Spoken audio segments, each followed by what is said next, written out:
So welcome to everybody that's here. Again, my name is Maggie Fillmore, and Tigers and Trash may be a rather interesting title, but that's actually what's been on my mind lately. My husband and I had planned a trip to India in March where we were going to do some wildlife viewing and hiking. And we watched the progression of the coronavirus in China and Europe. And we actually felt lucky that we were flying nonstop from San Francisco, not going through either of those, to get to Delhi. We were going to spend a small amount of time in Delhi and then head to the wildlife refuges, eventually ending up in the foothills of the Himalaya in a town called Shimla, which is known for having some British history. Next slide.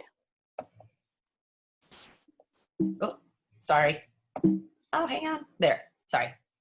Go ahead. So those are the Bengal tigers that we went to watch, and they were totally magnificent. You've seen them maybe in a zoo, but to see them in the wild and to watch their movements, it was very impressive. In the cities themselves, they were about as I expected, people living everywhere. There was trash everywhere, a lot of poverty, both in the cities and as we went out into the countryside. What happened was Prime Minister Modi announced the closure of the Indian border to international flights after March 22nd. We were scheduled to fly back on March 27th. When we went on the United website to check, our flight was gone. It was just gone.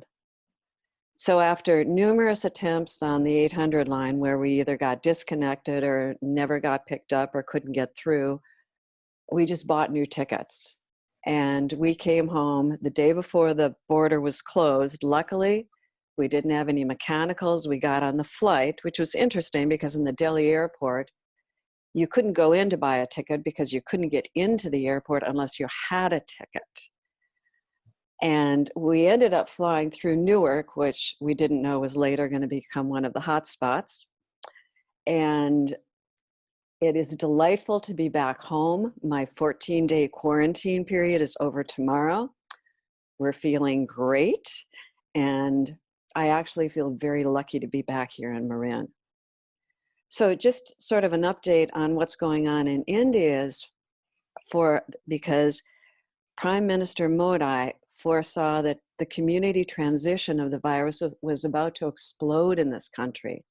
And he took the very bold move at that time of a 3-week lockdown on March 25th, again, 2 days before we were supposed to leave. That's set to expire on the 14th, wait and see. But all transportation systems were shut down, all non-essential businesses. India has 1.3 billion people, and most of these are informal workers. They sell produce from the carts, they run businesses from villages. Families of several generations share homes, and social distancing that we're experiencing here just really isn't realistic. There's very little public health infrastructure. But with the lockdown to date, out of that 1.3 billion population, they've reported only 2,600 cases. Now the testing and the reporting probably is very low, and 70 deaths. So this is just to encourage everyone. Our shelter in place, I think all of you are aware of that, but people are starving in India. They literally live with the money that they make from selling things one day and then go buy it, and that's what they have. But because of this lockdown, and it's truly a lockdown, there have been fewer deaths because of the lack of community transition. And on the upside, since our emphasis was on climate change, the pollution levels have never been better. So if you look at the air quality index for India, you rarely see that it's good, but it's actually been the best it's ever been. So now that the factories and the transportation systems are cut down, the air quality apparently is wonderful. People are saying they're seeing blue skies. So enough on India. That's just to wake you up this morning. So let me move Maggie, on. Maggie, excuse me. You have 1 minute left for your presentation. You can take a couple of extra minutes. Okay, so let's move on to the project. Enough on India. So if you can go to the next slide. So why did I seek out EFM? So I don't really need to talk about the goals of the forum because that's preaching to the choir. But I was a relatively new transplant from the East Bay to Marin. And I retired and I was looking for a way to understand and participate more in this community.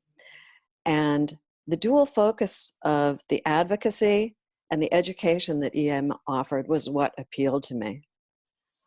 So with the advocacy training, I was looking for exposure to people who are actively doing something, connections with the community, and how to influence the decision-making process. And then to understand what the problems are: climate change, social injustice, transportation, and land management. And I got all of that. Next slide.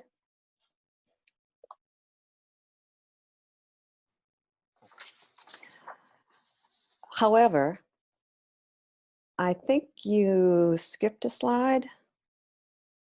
That's it. This project was like a black cloud hanging over my head. But my problem was I didn't really have a passion. I felt that my other classmates had passions. I didn't feel like I knew enough about anything. And I live part-time on Donner Summit. So I felt like I needed to do something that allowed me to work remotely. And Norma and Kim had an extensive list of suggestions. They provided mentors and they offered some flexibility. And that's where, next slide, the need came up for someone on a communication team. I enjoy writing and researching, and I would have a couple of great mentors. So the things that I'm going to be doing going forward are helping with the newsletter setup and editing, assisting in researching information for the social media feeds, publicizing the redesigned masterclass, and following up with previous graduates and the current graduates here, so you'll get a write-up of this presentation this morning. So, next slide.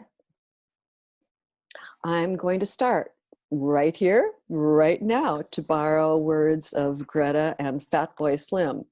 So first of all, what you can do, both the audience and our classmate, is recommend the masterclass to your neighbors, your friends, and your colleagues.